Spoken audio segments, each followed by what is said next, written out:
Although you may be itching to get on a plane and travel to see Brazil and its beautiful beaches and meet its upbeat and carefree culture, one thing you'll need is a tourist visa in order to enter the country. Brazil's tourist visa is for tourists and sightseers and for those attending or participating in a seminar or conference of sorts.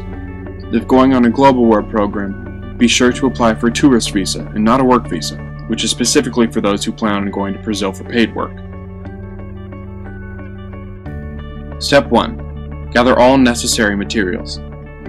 The first thing you'll need is a passport, with the expiration date at least 6 months after the intended date of arrival in Brazil.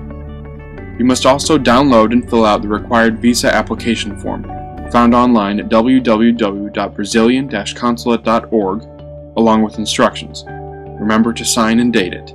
Also necessary on this form is a color passport photo, which can be easily purchased at a Walgreens or CVS pharmacy. They also ask for a copy of the round-trip or multi-country ticket or itinerary addressed to the Brazilian consulate, such as an e-ticket confirmation. Do not send the original. In all cases, the name of the passenger, the confirmed itinerary, the airline company, the flight number, and the dates of arrival and of departure from Brazil must be clearly displayed. Those who are under 18 also need the following: a copy of the minor's birth certificate, and if the minor is not traveling with both parents or guardians, they must provide a notarized letter of consent, signed by the non-accompanying parent or guardian, authorizing the consulate to issue the visa. A certificate of vaccination against polio is also required for children between the ages of 3 months and 6 years. Step 2. After obtaining all the necessary documents, locate your closest Brazilian consulate or embassy. The embassy is located in Washington, D.C., and the consulates are located in New York, Boston, Miami, Chicago, San Francisco, Los Angeles, and Houston. All visa applications must be submitted in person by the applicant or by an authorized third party, but are not accepted by mail. Though you cannot send in an applicant's passport may be returned by mail if the applicant or his or her representative leaves a self-addressed prepaid envelope from the U.S. Postal Service, express mail only, at the moment the application is delivered to the consulate.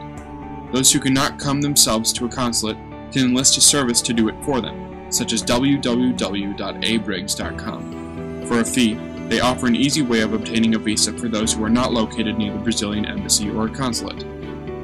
Brazil has a reciprocal visa policy, which means that it requires visas of citizens from countries that require visas of Brazilians.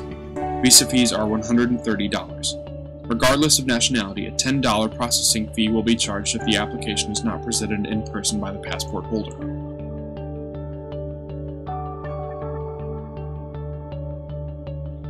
After all documentation is received by the consulate, tourist visa applications take a minimum period of 7 days to be processed.